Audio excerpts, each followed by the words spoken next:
জীবনের সব কিছু এলোমেলো লাগলে কি করবেন? ধরুন, আপনি জীবন নিয়ে খুব একটা খুশি নন। মনে হচ্ছে কোথাও আটকে আছেন। কি করবেন তখন? কিভাবে এই আটকে যাওয়া থেকে বেরিয়ে আসবেন? আপনার উত্তর একটাই, জানার চেষ্টা করা।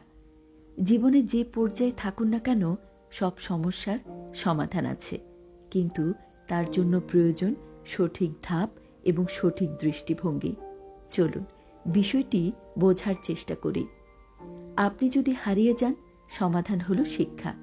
কখনো কি লক্ষ্য করেছেন, যখন আপনি কোনো সমস্যার সম্মুখীন হন, তখন আপনার সবচেয়ে বড় অসুবিধা হলো জানার অভাব।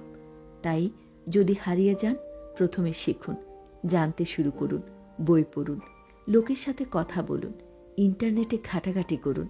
জানাটাই আলো, যা আপনাকে পথ দেখাবে। আপনি যদি শিখে যান, সমাধান হলো কাজে নামা।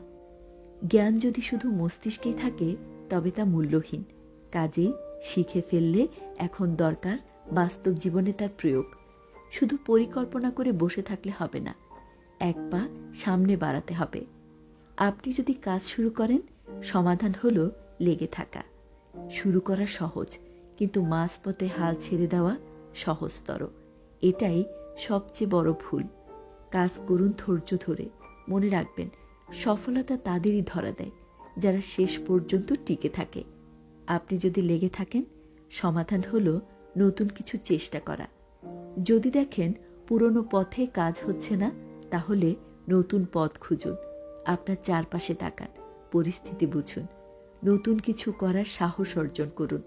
জীবনটা আসলে এক দীর্ঘ পরীক্ষার মতো, যেখানে প্রতিটি ধাপের জন্য আলাদা সমাধান আছে। হারিয়ে গেলে জানতে হবে, শিখে গেলে কাজে নামতে হবে, কাজ শুরু করলে লেগে থাকতে হবে। আর লেগে থাকলে কখনো কখনো পুরাতন নিয়ম ভেঙে নতুন নিয়ম তৈরি করতে হবে। তাই আপনার জীবন কোথাও আটকে থাকলে থেমে যাবেন না। শেখা, কাজ, লেগে থাকা আর নতুন কিছু করার সাহস, এগুলো আপনাকে যে কোনো সমস্যার সমাধান এনে দেবে।